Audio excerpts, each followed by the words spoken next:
CPM-നുള്ള പണി CPM-ൽ നിന്ന് തന്നെ. ഇഡിക്ക് പാർട്ടിയുടെ റിപ്പോർട്ട് കൃത്യമായി എത്തിച്ചതാര്? ഇപ്പോഴത്തെ ഇഡിയും ആദായ നികുതി വകുപ്പും തൃശൂരിൽ കളം പിടിക്കുമ്പോൾ വരും ദിവസങ്ങളിൽ CPM-ന്റെ വമ്പൻ സ്രാവുകൾ കുടുങ്ങുമോ? തൃശൂരിൽ നിന്നും പ്രമുഖ നേതാക്കളിലേക്ക് കാര്യങ്ങൾ എത്തുമോ എന്നുള്ളതാണ് ഏവരും ഉറ്റുനോക്കുന്നത്.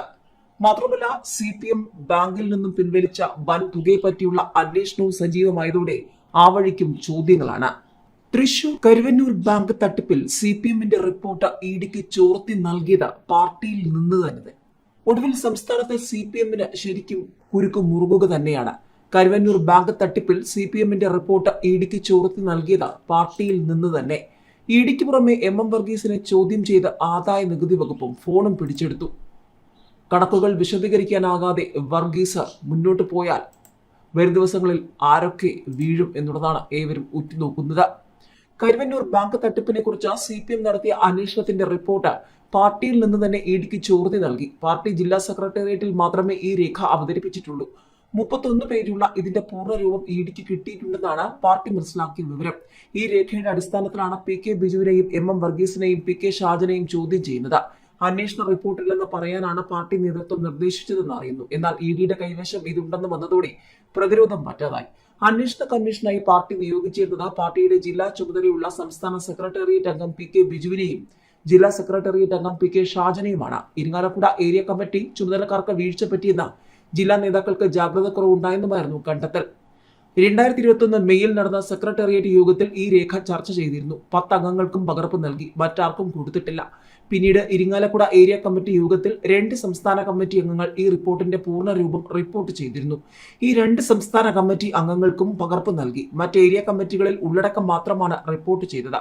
സംസ്ഥാന കമ്മിറ്റിക്കും റിപ്പോർട്ട് കൈമാറിയിരുന്നു. അതീവ രഹസ്യമായി സൂക്ഷിച്ച റിപ്പോർട്ട് മുഴുവനും എങ്ങനെ ഇഡിക്ക് ലഭിച്ചു എന്നതാണ് നേതൃത്വത്തെ വലയ്ക്കുന്ന ചോദ്യം. റിപ്പോർട്ട് ഉണ്ടെന്ന കാര്യം തൽക്കാലം നിഷേധിക്കാനാണ് പാർട്ടിയുടെ തീരുമാനം. എന്നാൽ പാർട്ടി പത്രത്തിലും പത്രക്കുറിപ്പിലും കരുവന്നൂർ ബാങ്ക് അഴിമതിയുടെ പേരിൽ നടപടിയെടുത്തതായി പറയുന്നുണ്ട്. മാത്രമല്ല, റിപ്പോർട്ടുള്ളതായി PK ഷാജൻ കോർപ്പറേഷൻ കൗൺസിൽ യോഗത്തിൽ പ്രസംഗിച്ചിട്ടുമുണ്ട്. ഏതായാലും കരുവന്നൂർ ബാങ്ക് തട്ടിപ്പ് കേസിൽ CPM തൃശൂർ ജില്ലാ സെക്രട്ടറി MM വർഗീസിന്റെ ചോദ്യം ചെയ്യൽ അവസാനിച്ചു. കൊച്ചി എൻഫോഴ്സ്മെന്റ് ഡയറക്ടറേറ്റ് ഓഫീസിൽ ഇഡിക്ക് പുറമെ ആദായ നികുതി വകുപ്പും MM വർഗീസിനെ ചോദ്യം ചെയ്തു. ഫോൺ ആദായ നികുതി വകുപ്പ് പിടിച്ചെടുത്തു. തൃശൂർ MG റോഡിലെ ബാങ്ക് ഓഫ് ഇന്ത്യ ബ്രാഞ്ചിലെ CPM അക്കൗണ്ടിൽ നിന്ന് MM വർഗീസ് 1 കോടി രൂപ പിൻവലിച്ചു എന്നാണ് കണ്ടെത്തൽ. ഇതടക്കം അക്കൗണ്ടിലെ 6 കോടി രൂപയുടെ ആദായ നികുതി അടച്ചിട്ടില്ലെന്നാണ് വകുപ്പ് പറയുന്നത്. MM വർഗീസും തൃശൂർ നഗരസഭാ കൗൺസിലർ PK ഷാജനും രാവിലെ 10 മണിയോടെയാണ് കൊച്ചിയിലെ ED ഓഫീസിലെത്തിയത്. 7 മണിയോടെ ചോദ്യം ചെയ്യൽ പൂർത്തിയാക്കി ഷാജനെ ED വിട്ടയച്ചു. എന്നാൽ MM വർഗീസിന്റെ ചോദ്യം ചെയ്യൽ നീണ്ടുപോയി. ഇതിനിടെയാണ് ആദായ നികുതി വകുപ്പിന്റെ ഉദ്യോഗസ്ഥരും ED ഓഫീസിലേക്ക് എത്തിയത്. CPM-ന്റെ രഹസ്യ അക്കൗണ്ടുമായി ബന്ധപ്പെട്ട കാര്യങ്ങളാണ് MM വർഗീസിൽ നിന്നും തേടിയത്. ഇതിന് പിന്നാലെയാണ് ആദായ നികുതി വകുപ്പ് തൃശൂരിൽ അപ്രതീക്ഷിത റെയ്ഡ് നടത്തിയത്. ചോദ്യം ചെയ്യൽ നടക്കുമ്പോൾ സമാന്തരമായിട്ടായിരുന്നു റെയ്ഡ്. ഈ പരിശോധനയിലാണ് MM വർഗീസ് 1 കോടി രൂപ പിൻവലിച്ചതായി കണ്ടെത്തിയത്. അതേസമയം CPM-ന് രഹസ്യ അക്കൗണ്ടുകളില്ലെന്ന ചോദ്യം ചെയ്യലിന് ശേഷം പുറത്തിറങ്ങിയ MM വർഗീസ് മാധ്യമങ്ങളോട് പറഞ്ഞു. CPM തൃശൂർ ജില്ലാ കമ്മിറ്റി വൻ തുക ദുരൂഹമായി പിൻവലിച്ചതിന്റെ പേരിൽ പൊതുമേഖലാ ബാങ്കിന്റെ MG റോഡ് ശാഖയിൽ ആദായ നികുതി വകുപ്പിന്റെ പരിശോധന.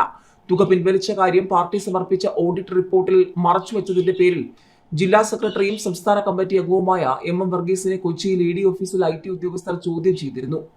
രാത്രി 9:30 ചോദ്യം ചെയ്യൽ പൂർത്തിയായെങ്കിലും വർഗീസിന്റെ ഫോൺ കസ്റ്റഡിയിൽ എടുത്തിട്ടുണ്ട്. പിൻവലിച്ച തുക സംബന്ധിച്ച് വർഗീസിന് അറിയാവുന്ന വിവരങ്ങൾ ശേഖരിക്കാനാണ് IT ഉദ്യോഗസ്ഥർ ED ഓഫീസിൽ നേരിട്ടെത്തിയത്. 3 കോടിക്കും 5 കോടിക്കും ഇടയിലുള്ള തുക പിൻവലിച്ചെന്നും അക്കൗണ്ടിൽ ഇപ്പോഴും കോടികളുടെ നിക്ഷേപമുണ്ടെന്നും വകുപ്പ് കണ്ടെത്തിയിട്ടുണ്ട്. ബാങ്കിൽ IT റെയ്ഡ് ഇന്നലെ അർദ്ധരാത്രി വരെ നീണ്ടു. വിവിധ ഏരിയ കമ്മിറ്റികളുടെ കീഴിൽ 25ഓളം ബാങ്ക് അക്കൗണ്ടുകളിലായി കണക്കിൽപ്പെടാതെ പണമിടപാടുകൾ നടന്നുവെന്ന് കരുവന്നൂർ ബാങ്ക് കള്ളപ്പണ കേസിന്റെ അന്വേഷണത്തിനിടെ ED കണ്ടെത്തിയിരുന്നു. ഇതിന്റെ ചുവട് പിടിച്ചാണ് ജില്ലാ കമ്മിറ്റിയുടെ ബാങ്ക് അക്കൗണ്ട് ഇടപാടുകളിലേക്കും അന്വേഷണം എത്തിയത്. MG റോഡിലെ ബാങ്ക് അക്കൗണ്ടിൽ നിന്ന് മാസങ്ങൾക്ക് മുൻപ് വൻതുക ആര് പിൻവലിച്ചു, തുകയുടെ ഉറവിടമെന്ത്, ആർക്ക് കൈമാറി തുടങ്ങിയ കാര്യങ്ങളിലാണ് അന്വേഷണം. ബാങ്കിലെ അക്കൗണ്ട് രഹസ്യമല്ലെന്നാണ് വിവരമെങ്കിലും നടന്ന ഇടപാടുകളുടെ വിവരം മറച്ചുവെച്ചത് ദുരൂഹമായി തുടരുന്നു. വലിയ തുകകളുടെ ഇടപാടുകൾ അക്കൗണ്ടുകളിലൂടെ സ്ഥിരമായി കൈകാര്യം ചെയ്തിരുന്നതായി കണ്ടെത്തിയിട്ടുണ്ട്. തങ്ങളുടെ ബാങ്ക് അക്കൗണ്ട് വിവരങ്ങൾ സുതാര്യമാണെന്നും കണക്കുകൾ IT വകുപ്പിനെയും തെരഞ്ഞെടുപ്പ് കമ്മീഷനെയും അടക്കം കൃത്യമായി ബോധ്യപ്പെടുത്താറുമുണ്ടെന്നായിരുന്നു CPM ജില്ലാ കമ്മിറ്റിയുടെയും സംസ്ഥാന കമ്മിറ്റിയുടെയും നിലപാട്.